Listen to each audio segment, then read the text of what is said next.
Well, hi guys, I'm getting fancy on you and I got an overhead so that you can actually see my work and it's not from the side, but you can actually see it from the overhead. I'm so excited about this. Also, this is not mine. I stole it from my brother for the day, so I will be giving it back to him. But anyway, I'm going to show you what I'm working on at the moment. This is the that castle that's super famous. I'm not going to say the name of it. It's in Germany. It starts with an N. And it's super pretty. And I just have it on my tablet here so I can look at it in the fall colors. And I did the wet and wet for the background for the fog. And I'm going to work on the castle now. It is a little bit dark, that graphite. So I'm going to find an eraser and erase that so that the watercolor doesn't mix in with the graphite. But as soon as I do that, we'll get to work. I actually dislike doing an eraser on watercolor paper because it takes the actual texture of the paper off as well that you kind of need. So I made the mistake of doing a little bit, getting a little bit dark here. So I'm just trying to get off the graphite without ruining the texture at the same time. If anyone has any tips about this, please comment below.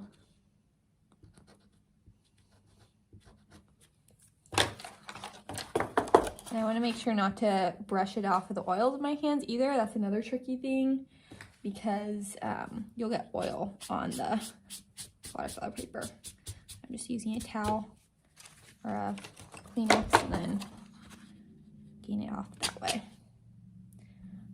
So noticing the castle's colors, it's a lot of gray, light gray. So I'm going to do a light gray wash, and then it does have some lines that is going to be used. I'll probably use this really thin one liner. I love using this because I love detail.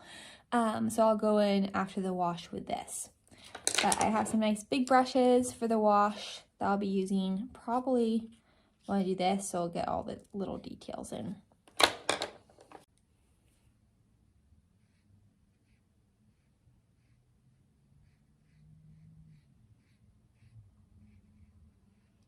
Just a little bit dark for my liking, but watercolor does dry lighter than what you put down, so just be aware of that too.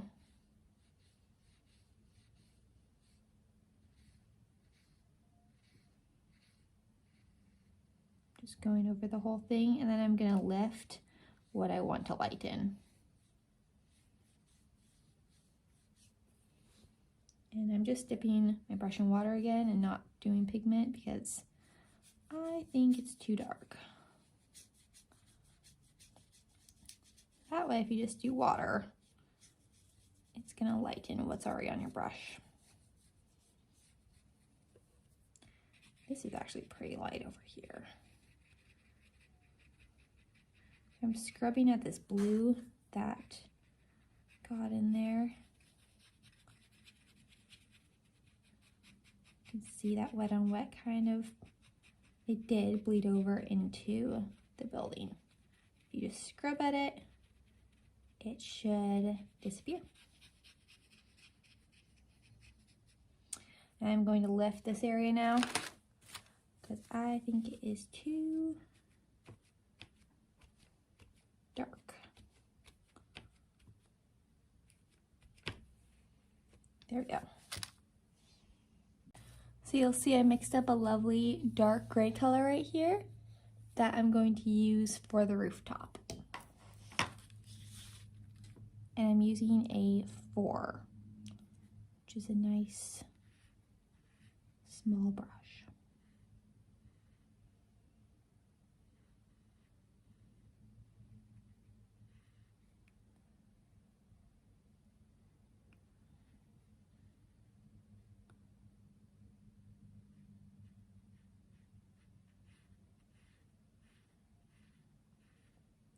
You can see I'm going the direction of the rooftop.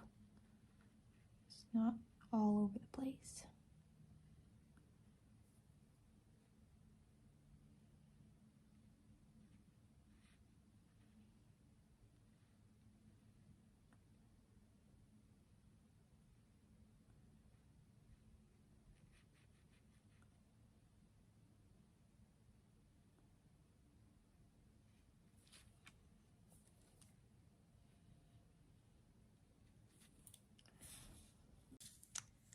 So how am I mixing my grays? I'm using a combination of ultramarine blue and burnt umber. Actually, burnt sienna. You can use either or. And I mixed it together until I get the right color. I use more blue because I'm making it more of a bluish hue. And because I'm using burnt sienna, it does have a little bit of a purplish gray to it. Because as you know, red and blue make purple. So adding that little bit of brown with a hint of red, the burnt sienna, is gonna give it more of a purple quality, which is why I'm using more blue to counteract the purple. But it makes a lovely gray.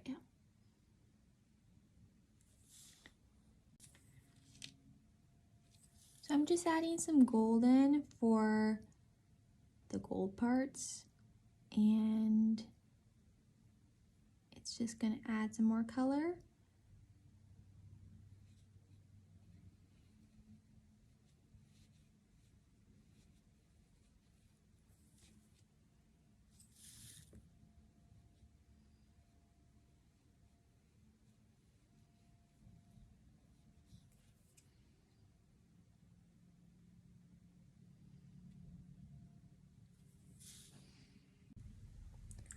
All right, so I am ready to do wet on wet for this bottom layer. And this is a fall scene, so I mixed up my greens and my oranges. And I'm just gonna poke different layers in, and then from there we'll see how it looks.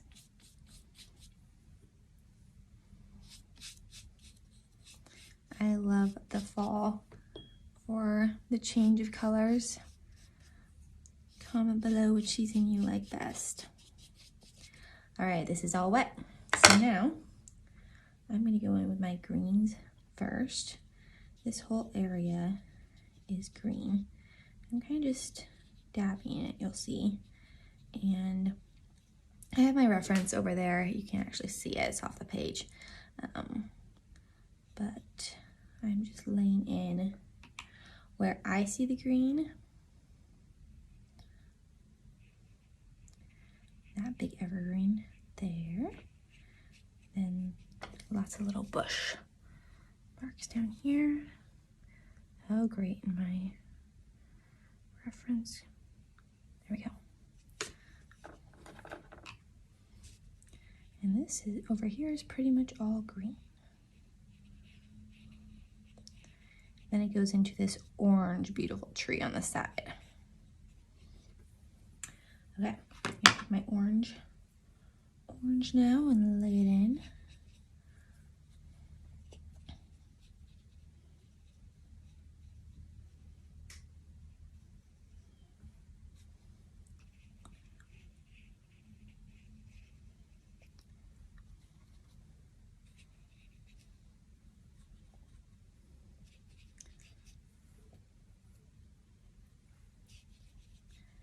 You'll see I'm doing a very light wash of yellowish orange on this side because I'm going in later with some red to do the red leaves. I want to do my lightest color first.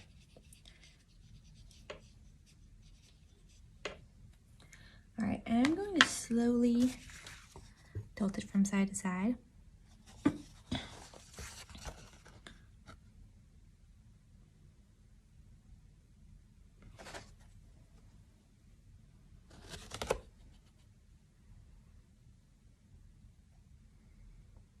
Then I can see where I need to do more color. I'm noticing I'm going to mix up a little more vibrant orange. I'm not liking how it's very subtle. I also want to go all the way down to the bottom here. There we go.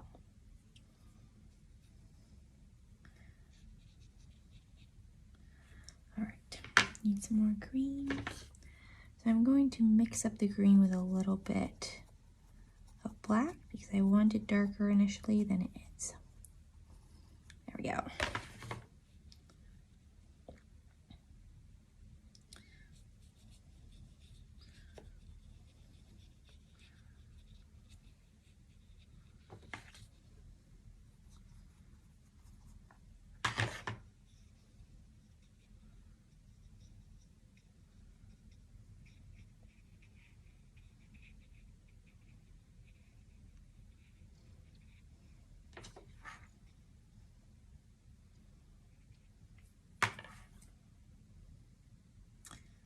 All right. I'm leaving these edges here a little bit white because I'll show you on here. It is going to be a lot of detail here. So I want to do that with my detail brush and I don't need to do a wash. All right, we're gonna let this dry and then come back to it to add in all the details. All right, so I'm coming in with a very dark, I actually did gouache emerald green with black watercolor, and I'm making my little tree here quite dark compared to the rest of the painting. But I'm gonna be doing dark trees throughout here, so it's going to blend in quite nicely.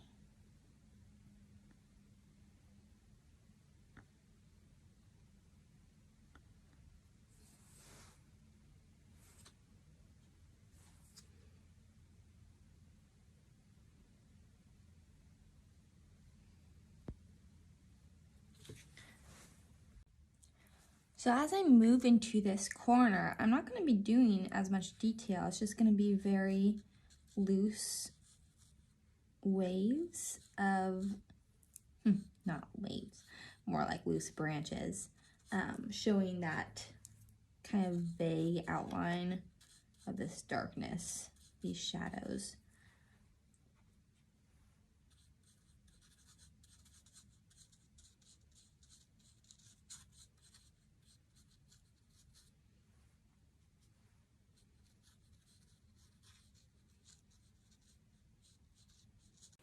All right, so I'm back and you'll see I have done a whole spread of colors with all the greens and then adding those autumn colors in too. So I'm just continuing to work and adding some big trees up into the sky area, which will look really nice. And yeah, just adding those different colors is gonna really make it have that natural feel, right? This is a mixture of black and emerald green. And the emerald green is also gouache. It's not watercolor. I think I mentioned that before. And this is about my 4th day on it. So I spent one day just doing the sky, which was really easy. I did other stuff that day. Then another day doing the castle and details. And then I started this yesterday, and then I'm continuing to work on it today and see, hopefully I can finish it off. We will see though. Sometimes things take a little more time than I realize. So I'm hoping to make this into a print for cards. I think that would look really cute. I wanted to do something that would be, that people would recognize. So that they wouldn't be like, oh, a castle, that's beautiful, but they'd be like, oh, it's the Germany castle, you know? So I wanted to do that. So I'm just adding lots of big dots with my number 4, and then I am going in with a liner for little details because I love little details. And this is the foreground, which means it will have a lot more details than the background, right? I mean, this is fog. The castle has details, but I want to make the leaves a little detailed as well. Not too detailed, but still add some details with a liner brush.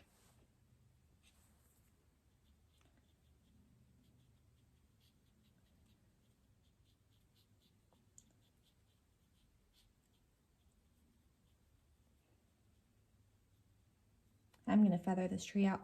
It doesn't look so great right now, but I'm going to use the liner to make it more detailed as well.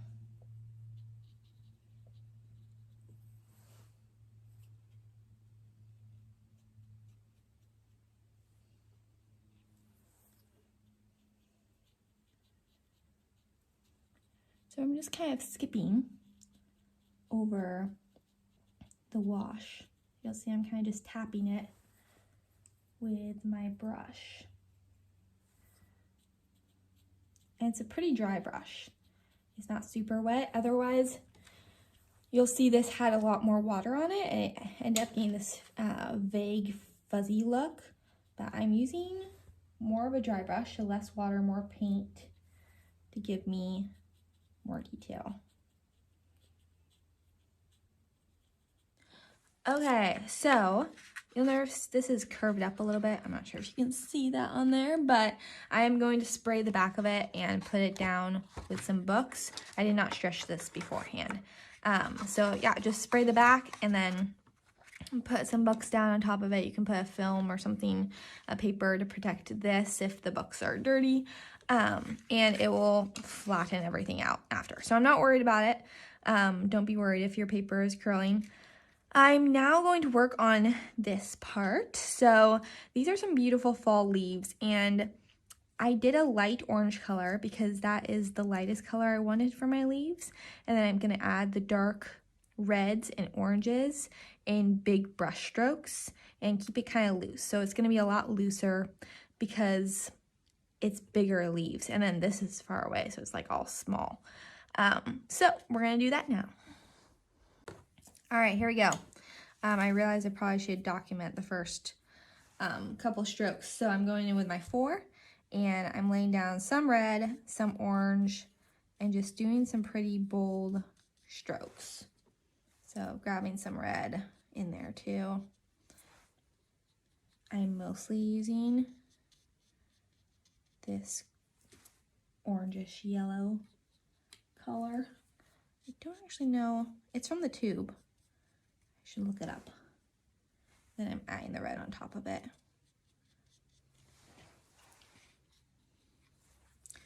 To create a beautiful moving effect. I'm bringing it into the detail, right? Because it's overlapping. And I want it to look like it's overlapping.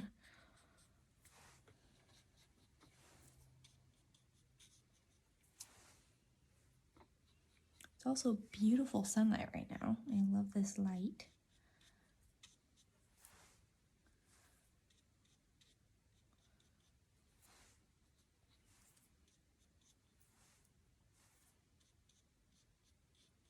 I'm not speeding this up, right? But I'm just going pretty quick. Don't overthink it. Which I tend to overthink it, so I'm telling myself that as well. You can scumble it a little bit. Remember, scumbling is like kind of dragging your brush over the paper. Makes a beautiful sound as well.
Alright guys, this beautiful mess is done. I'm now going to take my liner brush, which you know I love, and I mix some black with some red so it's not totally black and crazy. And I'm just going to start making the stems. So here's my red. Looks very purple. I'm going to take some of that black, add it in too. And I'm just making the branches and everything, all the foliage that you don't really see.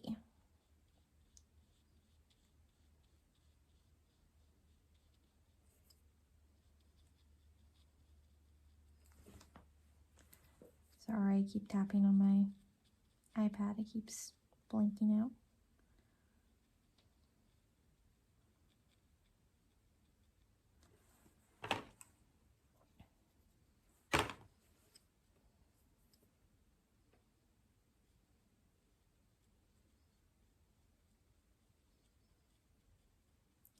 So you always do light to dark, and that's what I'm doing for this too. I could have been masking for this, but my masker is currently broken. So I need to go buy some more masking fluid.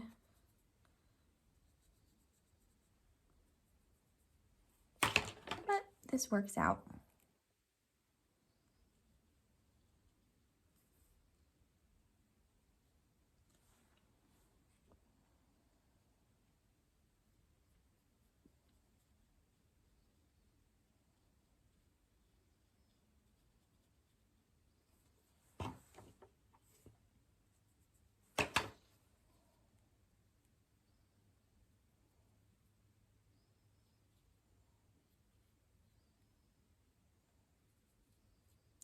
You can definitely have some darker spots and then get lighter so it looks like it fades away.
Okay, this part is super interesting, so I wanted to film it. I added all the branches in, but now you have little yellow leaves all along here, but how do you add yellow when there's the sky right there? Well, we'll see how much the blue comes off because it's been, I think, about a week, when I did the sky. But usually you want to get it as soon as possible.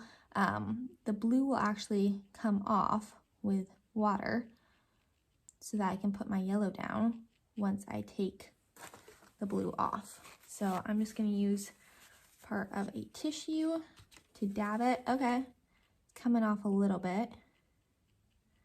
I'll keep scrubbing it and dabbing. So it's a slow way of doing it. If I had my masking fluid, I would have used that and then it would have been white already, right? But I would just taken the masking fluid off and then put my yellow down. But this way I have to dab all the leaves I want individually. So it's gonna take a lot longer. Okay, now I'm just gonna show you. It's a little bit white and more blue could have come off, but that's okay. I'm going to get my yellow. Okay, I'm going to just add it onto that little area. So that's pretty yellow. I'm gonna need some red, which I'm running out of red. There's some red. Okay, let's try that on there too. There we go, some accent color. Actually, that's too vivid. If it's too intense, just take a little bit of water on your brush and bring it out like that. There we go, I like that better. And I'm just gonna do it all around here. And she's done. I loved working on this piece. I'm so glad you got to come along and kind of see what I did and how I did it too. Please comment below if you have any questions, and thank you so much for watching.